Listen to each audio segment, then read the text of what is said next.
Welcome to the Sunrise Gratitude Summit, a video series for better mornings. I'm Emily Silva, the author of Sunrise Gratitude. And today I'm speaking with Nicole Annette. She is a passionate writer, coach, teacher, bookbinder, and podcast host of the Journal Coaching Podcast. Journaling has been a huge impact in her life and has promoted insight healing, personal and professional growth. Her mission is to inspire other women to transform their lives through the intentional journaling practice so they can flourish, live the best versions of their lives, and serve the ones they love and care for. She coaches a monthly virtual writing group and teaches a variety of writing courses and workshops online and throughout the community. Nicole lives with her husband and her two boy folk in beautiful Asheville, North Carolina, where she wanders the gardens of the local arboretum and writes in newly discovered coffee shops. You can read more of her story through her post at www.letswriteforachange.com. Welcome, Nicole. Hi, Nicole. It's so wonderful to meet you on the camera finally. Hey, Emily. I'm so glad to be here today. So I learned about you through Sarah Gregg, The Power to Reinvent. We did a Instagram live and you had commented a few things and I was like, who's this journal junkie? I've got to check her out. And since then I've been following your work and I just think everything that you put out there is so beautiful, especially your words. Well, thank you. I really appreciate that. Can you tell us a little bit about the Journal Junky? I know you've been in business for quite some time, and where did you come up with the name, and really what do you do, and what brought you to become a businesswoman? Well, I've always was a businesswoman. My first business was at 5 years old, and I Oh, hired my siblings to create finger paintings. oh, And nice, then we lived on the corner, and I would go sell it to the people that stopped at the stop sign at our corner for 25 cents. And nice. we made a killing and went to go buy ice cream cones. So I started at 5. I come from a line of entrepreneurs. My mom is an entrepreneur. My father is an entrepreneur, a host of aunts and uncles. And so it's kind of in my blood. And I started writing when I was 9 years old. I received my first journal from my parents for a birthday gift. And I just fell in love with writing and all things paper. Well, fast forward to 28 years later, I was just married. I moved from Ohio, where I'm from originally, and I moved to North Carolina, where I am currently, got married. And my husband was laid off of his job a month before we were married. Oh And so no. at this time, I was purchasing journals left and right because I am a journal junkie, and that's where the name came from. And one day he said, babe, we really can't afford your journal habit.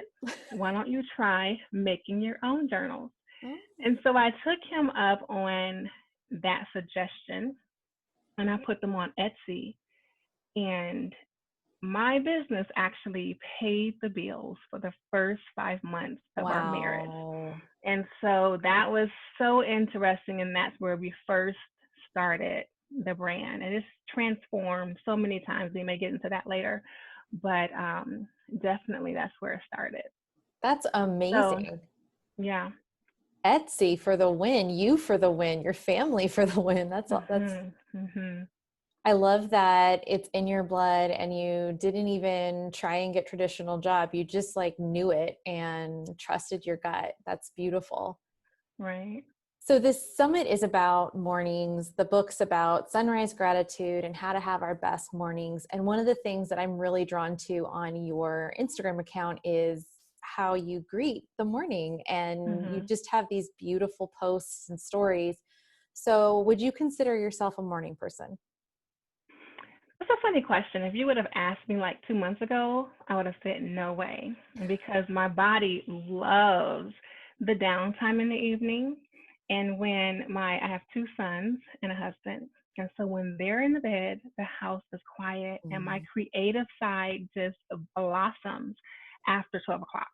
And so for many years, I would be up from like 10 o'clock at night until 3 o'clock getting all of my best work done. Well, as I get older, that's so draining. And then my children wake up from 8 to 10. And so that was unsustainable for me. And so recently, in the last 2 months, I have transitioned to becoming a morning person. And I get up, I try to, at 6 o'clock in the morning. And I realize that once I get myself up at 6, I have to go to bed a little bit earlier to get this done. Yeah. But when I do that and I'm able to do my meditation and my morning journaling, and I get up immediately and turn on the tea kettle because I'm a tea drinker, and hygiene, journaling, my day is set. And so by 7 o'clock, I'm in my office doing whatever work is calling for the day. And then my children get up probably around 9:30 or 10.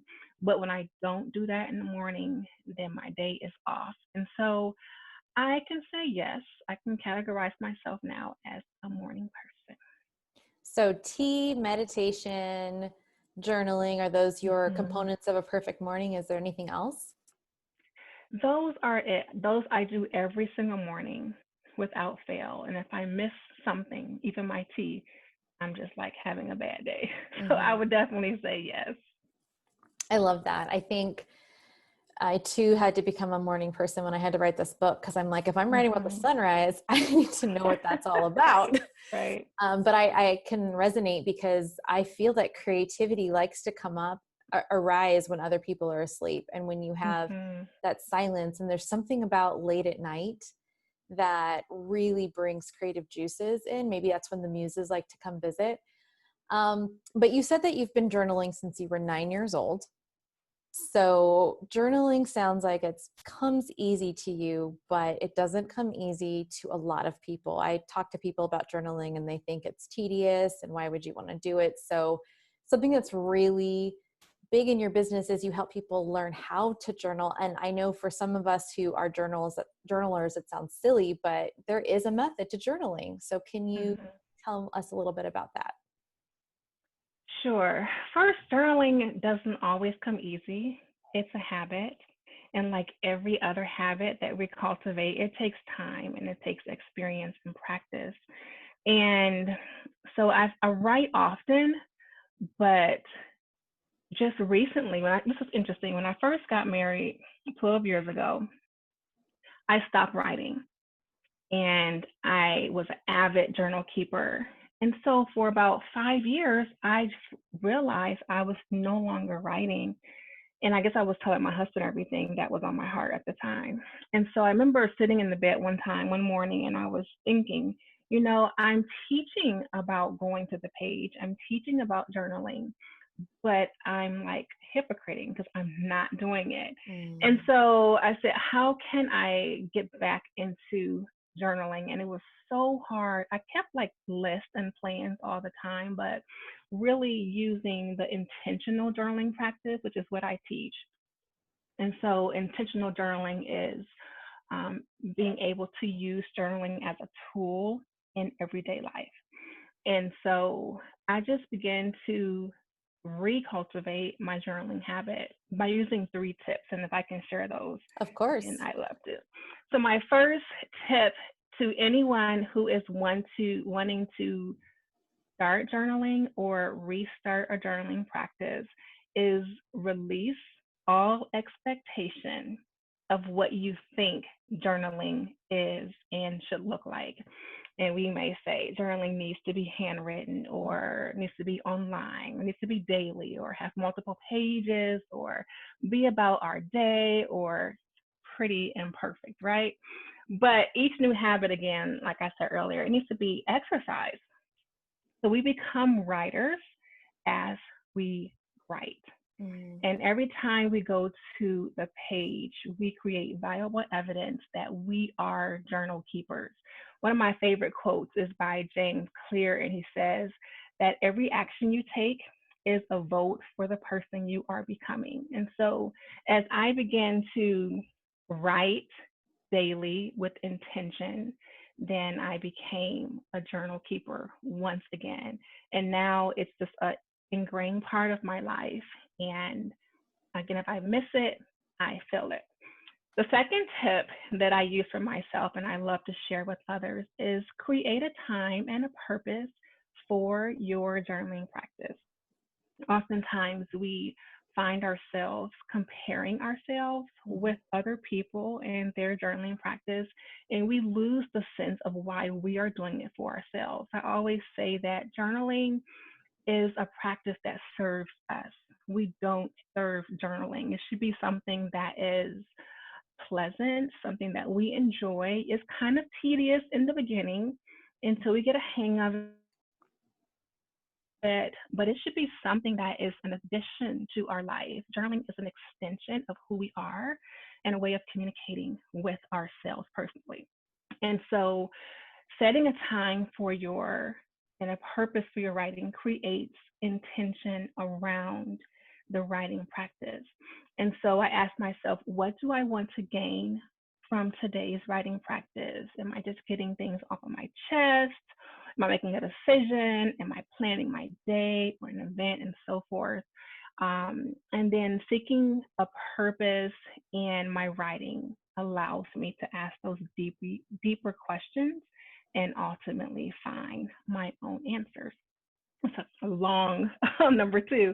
And then number three, what I do is write from a place of grace and compassion.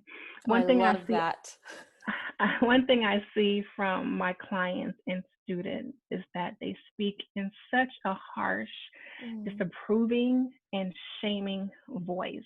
And they judge themselves on every page so that their journals become a dumping ground for every negative thought and becomes essentially a platform for their inner critic. And so this kind of writing serves no purpose and it quickly leads to burnout in journaling because you're feeling so bad after your practice is over. And so if you need to vent in your writing, we know that's what we do sometime, and there's a way to do that. But looking at our stories from a place of grace and compassion and just allowing ourselves to exist outside of our head, allowing ourselves to um, see and observe our thoughts on paper without judgment, just as an observer or a witness. I think that that's a beautiful experience, and that's when journaling can begin to be productive and transformative. That, first of all, those three tips are gold. And grace and compassion, I think we can take that even away from the journaling and just put that into our lives, because there is so much comparing that goes Right. on every day. Like, it's hard to get Right. away from it, especially nowadays that we're living online. You can compare yourself to anything because that's how we're seeing each other is online. So I love the grace and compassion, but your three tips are so beautiful. And I love the way that you articulate them. And I love your quote from James Clear. Did you eat up Atomic Habits, the book? Yes. I read it multiple times. Yeah. I love it. I love it too. Have you read it? Yeah. Oh yeah. Yeah. It's like I don't usually underline and highlight books, but I did that Me book. either. I did. Exactly. So the how, you gave us some hows, but something that's really important to you is the why. And I think it should be important to all of us. Why should we journal? I have some thoughts here. Well, journaling, oh my goodness, there's so many reasons why to journal, why we should journal. But when we write deeply, we are creating a relationship between our thoughts and between our thoughts and our life. And in my business, I use a concept called the personal narrative model. And what this is that, well, a personal narrative, I'm getting all excited here, is the story that we tell ourselves and the story we tell others about our lives and about who we are. So these stories are based on our experiences and situations and events. And the personal narrative model goes like this: our thoughts create our feelings, and our feelings create and dictate our behaviors. And we know that our choices, our actions, and our behaviors create our lives. And so the results that we have in our lives reinforce our beliefs and our thoughts, which again determine our feelings and dictate our behaviors and choices. And so now we're experiencing this cycle of what we call our truth, right? And so the thing is that we think that our personal narrative is the solid truth, but in reality, it isn't necessarily true or even real. It's simply our interpretation of the events, of the situation, or of the circumstance. And so our interpretation is derived from our thinking and our experiences. So I know you've been to the doctor, I'm sure the eye doctor I have, and they tell you to look through this lens and you're able to see letters or numbers. Well, let's just say you're sitting in that seat and you see what looks like an S. You're like, that is an S. And it may be a 5, but what you see is that it is an S. Yes. Okay, so you swear up and down, this is an S. Well, the doctor, again, adjusts your lens, and then you're able to see with more clarity, and you can see that it is a 5. Now, you can say to yourself, this is an S, this is my truth, it's going to be an S, even though you're saying it's not. My reality is it's an S, but the reality is it's a 5. And so the beautiful thing about journaling is that journaling adds another layer to the lens by which we observe our stories. And we're able to observe our experiences with more clarity. And the lens that it produces is self-awareness. And so when I teach journaling, the first component to intentional journaling is self-awareness. And I think that is the basis by which our whole life should be. It should be the foundation of our life. And so many people are unaware, and we just live on autopilot through this life, right? So what's self-awareness? Just the ability of being able to observe ourselves objectively with a measure of curiosity. And so I'm always asking myself deeper questions, why am I feeling this pain? Where is my fear? Why do I feel this fear? How can I approach this situation and cope with it better the next time it arises, and so forth. And so the more we create and have communication with ourselves, then the more we're able to create a deeper relationship with ourselves. And so each time we go to the page, that is creating a deeper relationship with ourselves. And so that's why journaling is so important. It can be so life-changing. It creates accountability for us. It creates personal responsibility, deeper self-efficacy and self-confidence, self-awareness, mindfulness, and clarity. And so it's a powerful habit, and it totally transforms your life from the inside out if you allow it to. Absolutely. And I can even, I save all my journals. So I too have been journaling since I was 9. And I'll look at, a period of my life that I thought was life-changing or the hardest time in my life. And I'll look back and I'll read my narrative of what happened. And then I'll see emails from people that were during that time. And I'm like, wow, I was so in my head. And it was good to be able to get it out of my head. I call it brain dumping because it didn't live there. And also having the perspective of 10 years later or 5 years later, or even a month later saying, that didn't really happen. I just was really hurting, or I was overly excited about something, because it's not always about pain that we're writing. Right. So can you tell me how in your personal life, how journaling has transformed for you, or transformed an experience for you? So many ways, but I can speak to a more pivotal way. About 9 years ago, I had my first son this month, actually. And the story is that I began to experience detrimental health problems. And for example, I lost 14 pounds in 2 weeks, Oh had my goodness. increased heart rate, my throat began to hurt and swell, and I lost a large portion of my physical strength. I was very depressed, and my cholesterol was non existent, and had bulging eyes, skin discoloration, just to name a few symptoms. And so, turns out that I had an advanced Graves' disease, which is a hypothyroidism disease. And this impacted my life greatly for 2 years. So, after trying a number of solutions, it came down to a life and death situation. And I had to make two life changing decisions and make a choice. And I had a choice between getting surgery on my thyroid or radiation, neither of which sounded great because I'm a natural wellness kind of person. I was like, oh my goodness, no. But I chose radiation treatment. And through that process, I was isolated for 10 days from all human contact. And I always say, only had my pen, my journal, and God, and no one else was with me. And so I was very depressed.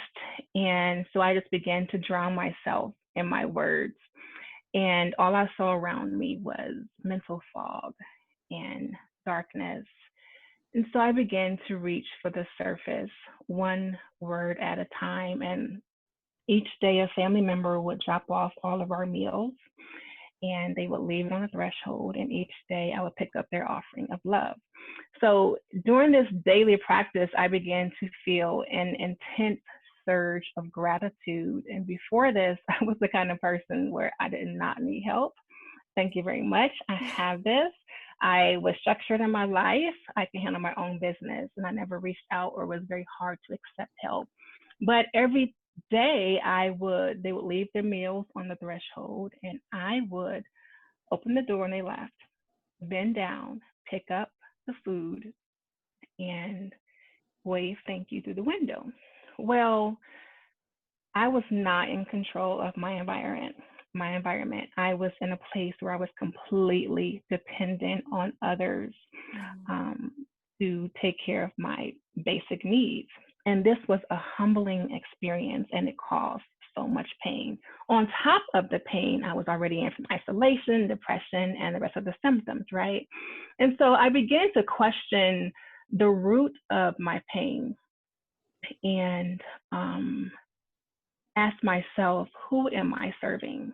What am I here for? How am I making a difference? How is my work positively impacting others? What am I giving? What am I doing to inspire others? What can I create? And so forth. These deeper questions. How can I show love and compassion? And so give, inspire, create, and connect were the four words that ran through my writing and transformed my work at that time. And so after much prayer, meditation, I eventually wrote my way back home. I call journaling coming home to I love that. yourself. And I was able to create more self-esteem, cultivate self-confidence, and physical, mental, emotional health. And so after I recovered, then I totally revamped my business. And this is where the turning point was huge. We go through so much pain sometimes. We go through a lot of hurt. And we're like asking ourselves, why is this happening? And we find ourselves, just human nature, complaining about it. But when you look back at a painful experience, I'm sure you've had some in your life, we all have these experiences. We can see, if we allow it, how it has allowed us to grow and transform in such a way that we're able to change our immediate world and impact the lives of others. And that's what this situation did for me. And so in the beginning, I was going to have some examples for you, but I forgot to get them. I was making little cute journals, like little kittens on the front, and buying papers from like Nicoles and just gluing it on. And that was selling. So that was great. But after this experience, I was like, okay, this is not working. This is not doing anything. And so I literally that I had radiation in December, January, I just continued all of my journals and I began to author my own. And my first authored journal was Bloom, and it was created totally from my experience with depression. And I used the prompts that helped me heal as the basis of this journal.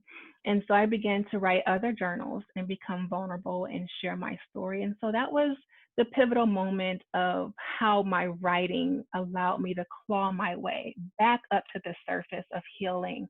And after I changed my business, I had so many customers reaching out and clients reaching out and saying, Nicole, I just am sitting in tears reading through your story on your website. I'm here to buy books, but I'm caught up in your story. Thank you for being vulnerable.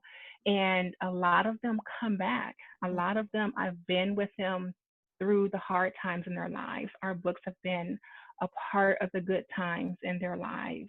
And I've made some awesome relationships that they have come to see me and drove from like Texas to North Carolina. They've driven so far to come to the workshops just because of the impact my story has made on their life, just because I went through that season of pain and decided to use it for gain, for just not myself, but for others. And so that is, and again, journaling continues to transform my life and the way I interact and impact others. But that was, I go back to that story because continuously it runs through my business every single day, and it's the greater why of what I do. I love that. And thank you so much for sharing. And I do believe that our hard times can be seeds for something absolutely amazing if we let it. And I can tell in your writing that there has been a blooming, there has been a transformation. And I just received the space between. This is one of her journals. It is absolutely beautiful.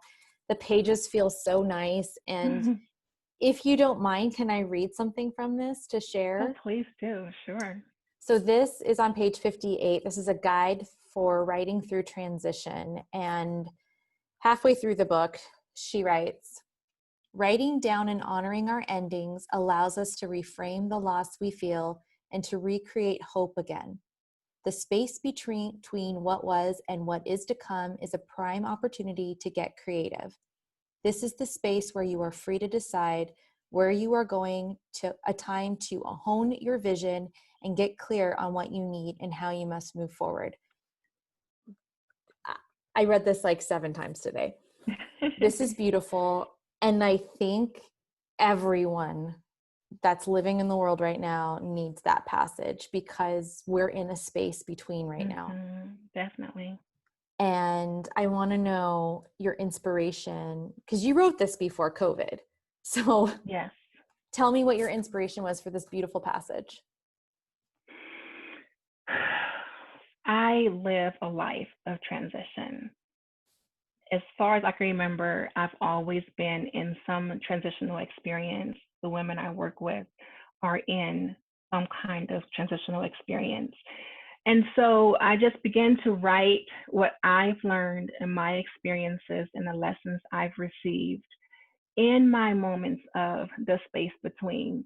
And I thought about one time, I wrote this before I moved from our last house, and my husband was laid off, and I just had a miscarriage, and we were planning to move to save some money, and it was a whole lot of upheaval.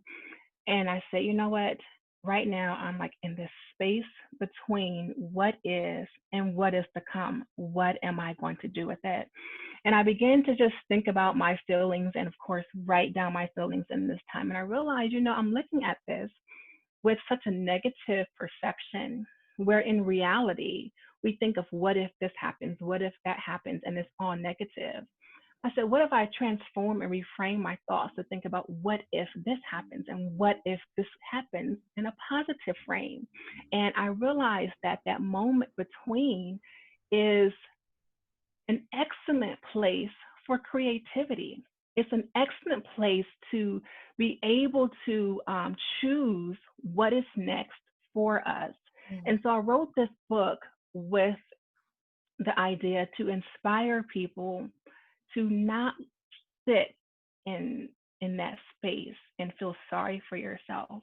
You are in a space of hope. Life is uncertain. Before COVID, we think it's certain, but it's not, and it's ever changing.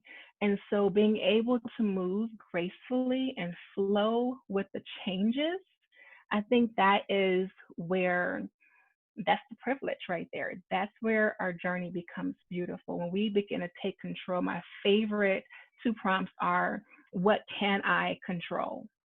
And what do I need right now? And I come back home to those prompts very often. And so when we're sitting in that space between and realizing that, no, you have a whole lot under your control, beginning with your thoughts first and your feelings and then your choices. And you can choose where you want to go. And the ends are what you call it, it's a great amount of possibility in the future and for your future. Yeah. I love that the space between is a privilege. Mm-hmm. It's not a jail sentence. It's a privilege. You get to create whatever it is. And I think right now, with so much loss and sadness, we can really rebuild this world really to what we would like to see it. You know, we have an election coming up. There's so much opportunity to change Right. the world. And if we see it as a privilege, just imagine the grace and compassion that can take place here. I just thank you for your words. And because I love this so much, I want to give away a copy. So everybody that's watching, if you like and share our post on Instagram, you will be drawn, a name will be drawn to get this. And also you wanted to give something away too that I'll put in the email. Can you tell us a little bit about that? Sure. It's a workbook that allows you to work through a variety of prompts in order to continue your journey on becoming the best version and the favorite version of yourself. And so I run a community online, a coaching community, journaling community called Flourish. And we're all about flourishing in our lives and in our business and living the best version of ourselves. And so I want to share this book with you because I strongly believe that if we don't take time to nourish ourselves and come home to ourselves and understand what we need and be able to give ourselves what we need and nourish ourselves, then it's impossible to effectively flourish and then nourish those we love and care for. And so I would love to share that resource with everyone that's watching. I think that is so lovely of you. And I cannot wait to share you with everyone and have everyone watch this. But before we end this, one of my favorite questions to ask everyone is, what are you grateful for today? Let's see. I'm definitely grateful for life. I wake up every morning realizing that life is a gift. One more breath is definitely a gift. I'm thankful for my family and the support that I have. My husband especially, because he's been there in the good, the bad, and ugly, and he's always shown me grace and compassion, and that's always very helpful. And then my sons, we didn't think that we'll be able to have them, and so they remind me of unexpected gifts, and so I get to enjoy them every day. And of course my journaling community and the support that they give. And then I am in love with women like yourself, heart-centered women that have such a desire and a passion to help others, and who are brave enough to put their work in the world because it's so necessary and so needful, especially at times like these. And so I just wanted to thank you for your impact that you're having in this beautiful book. It just looks amazing. And so just thank you for what you're doing and how you're impacting lives and so forth. Thank you, Nicole. I'm grateful for you and for your presence today, and just the amount of truth bombs you've dropped and all the wisdom that you've shared. And you always, on my feed, especially during everything that's happened this year, I've definitely filtered out a lot. And your your posts always bring a smile to my face, always bring hope and inspiration to my day. So thank you for showing up, sharing your voice. Thank you that now that I have this hardcover to get connected with you through your words every single day and just being the light that you are. And I would love to let everyone know how they can follow you. What can they do? Can they join your group? What are some ways that people can get in touch with you? Well, you can start at www.letswriteforachange.com, and you can learn more about me and my story and my work there. Perfect. Thank you so much, Nicole, for being a part of the summit and for shining your light. And I cannot wait to talk to you again soon. Thank you so much, Emily.